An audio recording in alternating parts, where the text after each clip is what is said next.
You know, most people don't make changes because they want to. I rarely met someone say, you know, I just want to change everything up for the fun of it. I really like my doctor, but I just want to give someone else a chance to work on me. I want to try another religion just so I can expand my cultural awareness.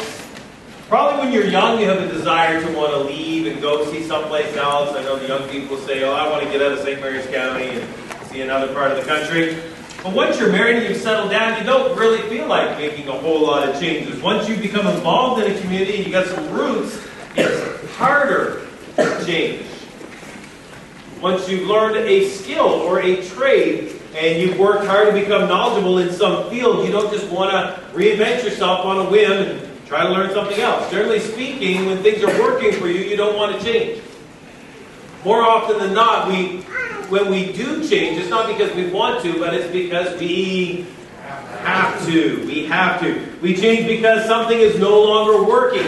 We change because there's a problem or there's some pain that we cannot fix or resolve unless we make some changes. We'll have some health issues and the doctor will say to us, you need to change your diet. You need to change your routine. You need to get some more exercise. Probably most of us already knew that prior to the doctor telling us. But we've had no real motivation until the pain comes. We'll say, well, I've known for 10 years I need to eat healthier. I need to be more active. But now that I've got a condition, now that I've got to take some meds, now that I've got some pain, now that'll change. For me personally, it was I needed more education. Eliana was telling me I needed to go back to school, I needed to get a master's degree. I didn't really want to do that. I know it's hard to believe, but I really didn't care for school all that much. Studying, homework, papers. It's shocking. And I had a really good excuse. Got money for that. Just couldn't afford it. It's always easy to say that. Well, that's a great reason why I can't make a change. I can't afford it. But when something is really important or necessary, then somehow, some way, you can figure out how to afford it. After enough pain, I realized my wife was right. I made a priority. I came to the conclusion I can't afford not to get more education. So we figured out how to do that. And in about 5 more years, we'll officially have it all paid for. What we're going to learn today in 1 Samuel chapter 6 is the Philistines have a condition. And they're going to have to make some changes, some sacrifices in order to make the pain stop. Chapter 6, 1 Samuel chapter 6, verses 1 through 6. The ark of the Lord had been in the country of the Philistines for 7 months. And the Philistines called to the priests and the divinators and saying, what shall we do with the ark of the Lord? Tell us, how can we send it to its place? They said, if you send away the ark of the God of Israel, do not send it empty, but you shall surely return to him a guilt offering. Then you will be healed, and it will be known to you why his hand was not removed from you. Then they said, well, what shall be the guilt offering which we shall return to him? And they said, 5 golden tumors and 5 golden mice, according to the number of the lords of the Philistines. One for one plague was on you and your lords. So you shall make the likeness of your tumors and the likeness of your mice that ravage the land, and you shall give glory to the God of Israel. Perhaps he will ease his hand from you and your gods and your land. Why then do you harden your hearts as the Egyptians and Pharaoh hardened their hearts? When he had severely dealt with them, did they not allow the people to go, and they departed. Last week we learned God had a point to make to the Philistines about who he was and who their God Dagon was. Yahweh's point was, I am sovereign God. I have dominion over all things. You have not conquered me. Dagon did not conquer me. Let me prove it to you. Let me prove it. Back when I was in college, it was my sophomore year, and this freshman fella come to school, and he got sitting there in the room telling us about how he had wrestled in high school. He was telling us how good he was and how he had dominated his weight class. And I looked at him, and he was kind of my size, my height anyways. So I said, all right, let's see what you got. I'd never been on a wrestling team. I'd never been trained in the techniques, but I've always enjoyed wrestling. So we went on, got up to go, and I grabbed a hold of him, and I picked him up, and I slammed him on the floor. And I sat on his chest. I guess his weight class was like the 100-pound division or something like that. You shouldn't declare yourself good at something or brag about being the best until you've actually won or proven it. It's kind of premature to talk about how good you are before the competition. It's always better to undersell yourself and then outperform as opposed to oversell yourself and underperform. I kind of make it a point when I'm doing these coaching here in the community with the Parks and Recs teams, and I never start the season by giving the parents my coaching resume. I don't tell them about all the years and all the ages and all the experience I had. I don't know these people half the time. I don't know how their kids have been coached before, what they've learned. I just kind of start the year, the practice, by blowing the whistle and just start showing them what I do, just doing my thing. And then after a couple of practices, parents will kind of come up to me suddenly and say, so, how long have you been doing this? And then I'll tell them, well, I've played this long, and I've coached here, and I've coached there, and all this stuff I've coached. And then they go, yeah, because, we've had the little kid in, soccer for 3 years now, and we've never heard this or seen any of this stuff before. So Dagon was oversold, and he was underperforming. We saw last week in chapter 5 that he has fallen on his face before the Ark of the Covenant of God, that he had been decapitated, that he had been dehanditated. That's a new word I just invented. His hands were cut off. Proving what? What was God's point? You're powerless. And then the God of Israel afflicted the people of the city of Ashdod, where the ark was, with some nasty tumors. So folks from Ashdod packed up the ark and they shipped it, the UPS it off to Gap. And the same thing happened to people at Gap. So they shipped it over to Ekron, and by this time the people in Ekron had heard about what was going on, and when they saw the brown truck moving into Ekron, everyone cried out, and they said, the hand of the God of Israel is heavy on us. And we learned last week that God has made his name famous. The Lord of the Philistines, now we see after 7 months of this, finally get the message.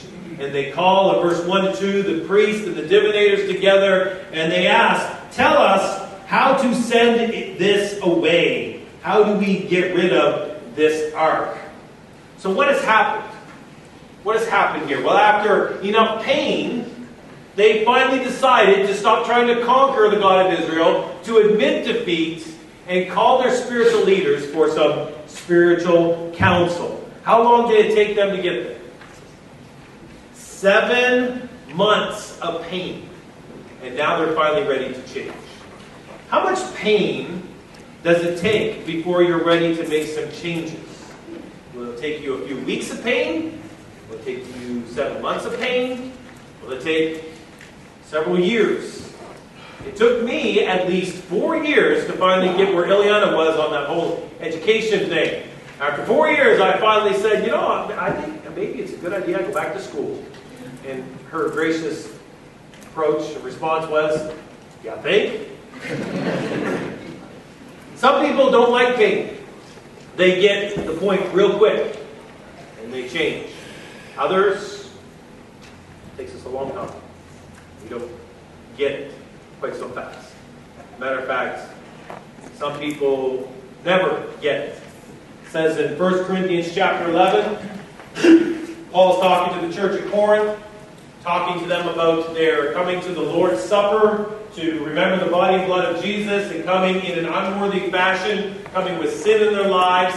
And Paul says to them, when you eat the bread and drink the cup of the Lord in an unworthy manner, you will be guilty of sinning against the body and blood of the Lord.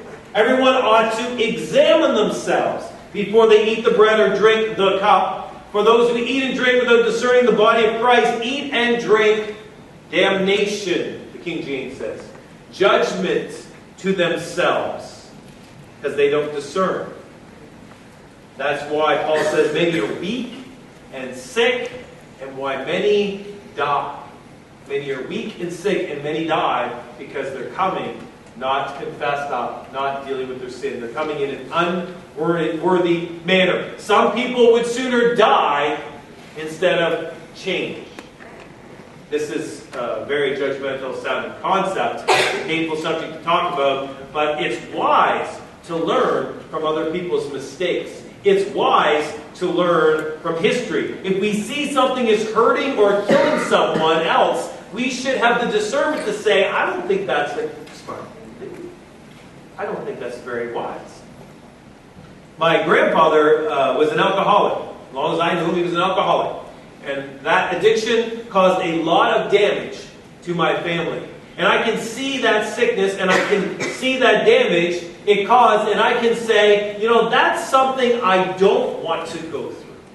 I don't want to have to struggle with that or have my family go through it. That didn't work very well. I better be careful with alcohol. But other people, they will just say, that's how I was raised.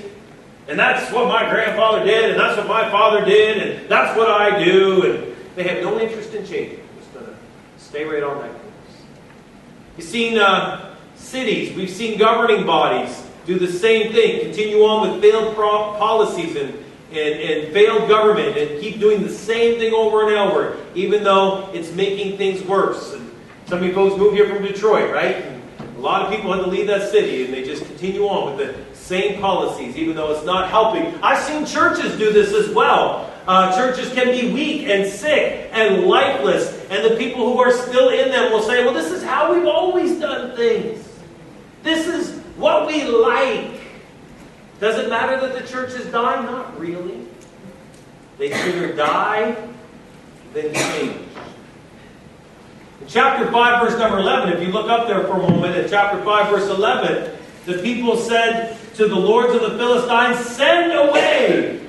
See, the folks they've already got it. They've already said, send away the ark of the God of Israel. Let it return to its own place, so that it will not, what? Kill us. It won't kill us and our people. They come to the conclusion that this God of Israel is strong, and us conquering him is not working. We are all dying. We need to change. We concluded last week that God will make his name great through either blessing us or through great, judgments. God makes his name great either through blessing a people or through great judgments. I said I hope for blessings for America, but I fear for great judgments. And then the next day, after I preached that message, the most powerful tornado ever recorded hits this country. I don't want to think about those things as judgments, but I would not call that a blessing.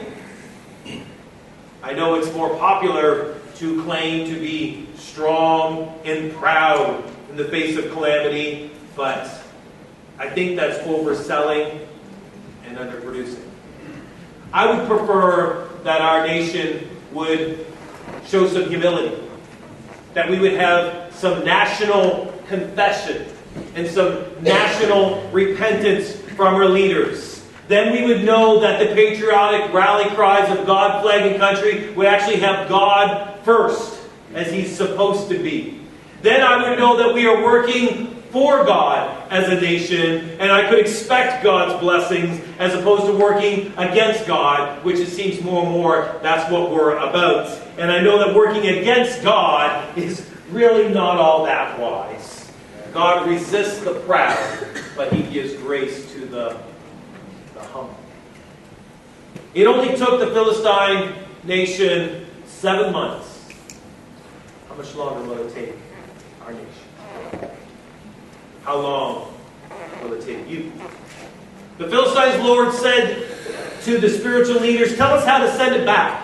And the priest responded, what? They said, don't send it back empty, but return to him a guilt offering.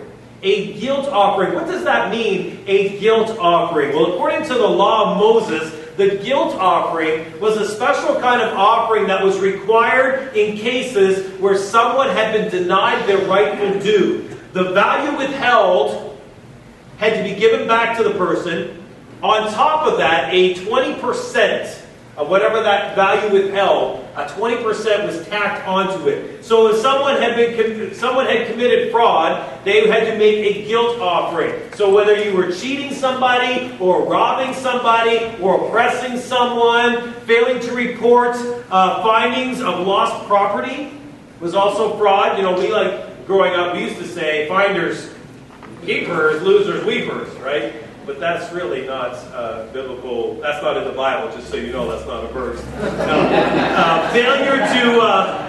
Failure to report stolen property was considered frauding somebody. False swearing or failing to testify.